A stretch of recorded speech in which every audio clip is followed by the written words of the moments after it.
Hi everyone, I'm Andre, and welcome back to the Ghostfly Podcast, the podcast that brings you stories from actual paranormal activities from people who experienced them. Also, my ghost stories from a place that I lived in called The House. You're not going to want to miss this.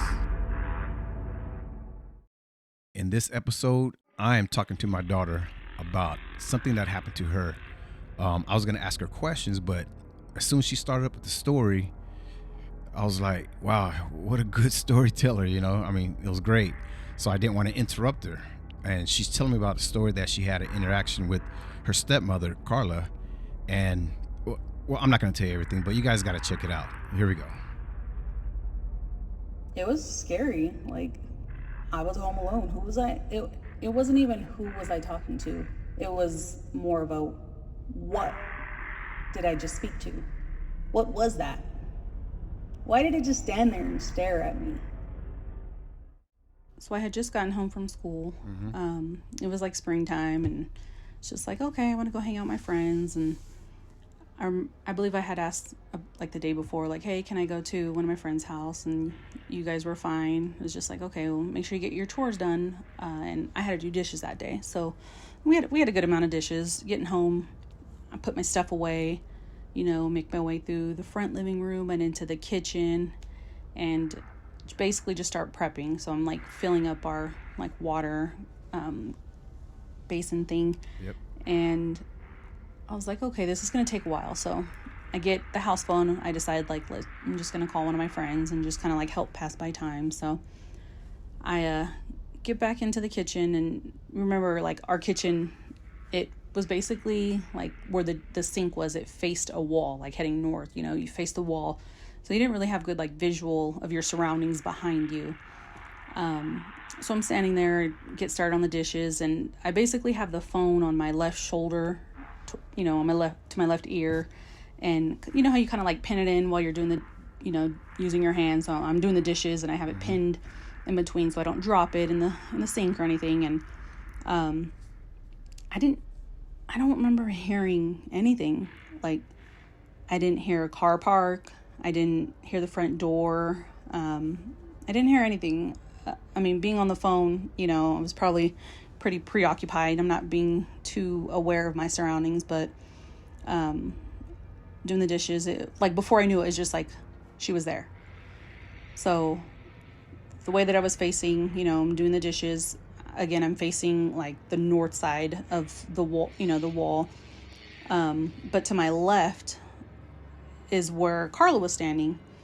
And it's not that I like made full eye contact. I didn't like turn my entire body and face her and, look at her or anything like that. But it was, it was kind of like a little swivel to my left. I'm holding the phone. I don't want to drop it. I'm still doing the dishes. And it was just like a quick little like glance, but like a swivel to my left. And, I see her. She's standing there. I can tell you, she had her, you remember those, like, her maternity jeans that she wore, that really cute, like, it was a black top that she wore, one of her maternity ones. I love that one. But so she's holding her backpack, she preferred her backpacks over purses, and she's holding kind of like the top strap.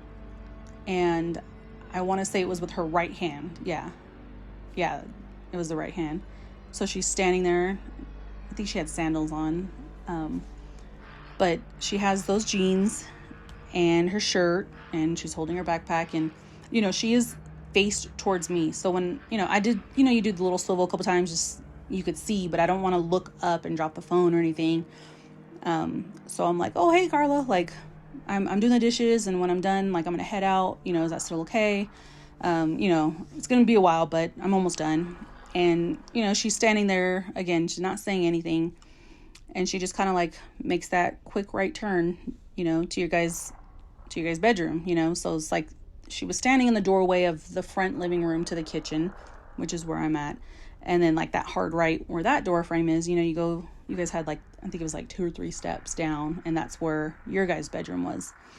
And, you know how you guys had like the ceiling, how you guys like redid everything. It was like the ceiling to your guys' bedroom where the front door was, but like it didn't go all the way up to the ceiling. It just like stopped, and you guys had, the flags and stuff. And so, so she goes down, and, in that moment, I'm on the phone again, preoccupied, but I'm just kind of like, dang, like that's weird.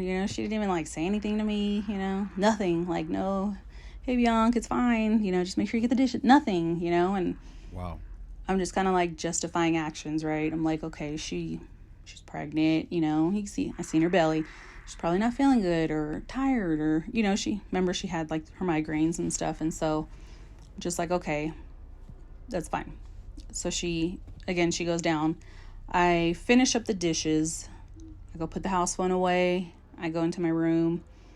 I like gather whatever it was. And, I make my way back to your guys' bedroom. So from my room through the front living room, through the kitchen to your guys' bedroom. And I kind of just take like a step or two. And by then, the boys had just gotten home, like right as I was finished gathering my stuff and getting ready to head out. So I'm like, I go towards your guys' room. I'm standing there, and I'm remember how we spoke up, like towards the ceiling, towards you guys in your room. It was like we would just speak upwards, pretty much just projectile, like projecting our voices, right? So that's what I was doing. I'm just like standing there, speaking up, and I'm just like, hey, like, I'm gonna head out now. Is it okay? I already finished the dishes. And Jerron kind of like comes. So Jerron makes his way, just kind of like towards where I'm at. He's just like standing there looking at me crazy. It's like, who are you talking to? And I'm like, hello, like, I'm talking to Carla. I'm about to head out. Like, don't worry about it. Mind your own business. And he's like, my mom's not here. Wow. And I'm just like, okay, well, she is here. Like, who are you to tell me she's not here? I just seen her, and obviously not believing him. I'm just like, okay, whatever. So I make my way back up the 2 steps or whatnot through the kitchen, and I'm like, okay, I'm gonna see her car, right? I know she's here. I know she is because I just seen her.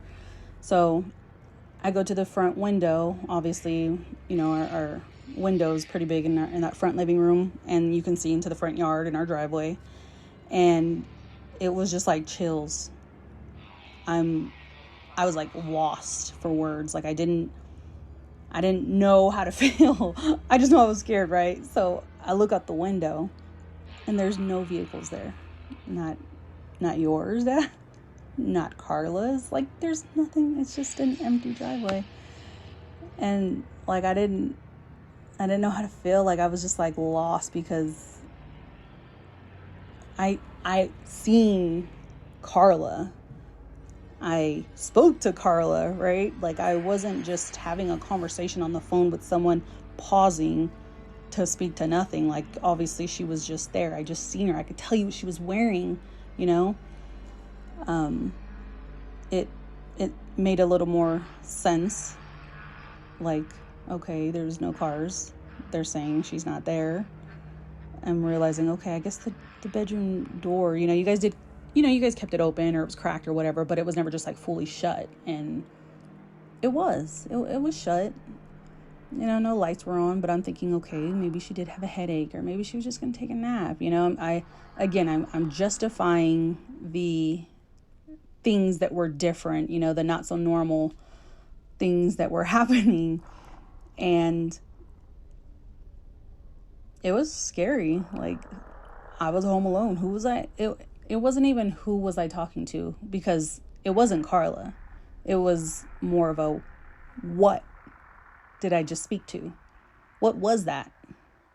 Why did it just stand there and stare at me? Just nothing. Like, there was no interaction. It just was there. So again, I'm standing there staring out that window, just all these emotions. I'm terrified, and that was it. I got whatever it was, backpack, whatever I had packed up, and told the boys I'm out. I didn't want to be there. I was terrified, but obviously I'm not going to tell them why I'm dipping right now. So I left, terrified. Yeah, and that was like my encounter with whatever that was that just stared at me. Definitely wasn't fun.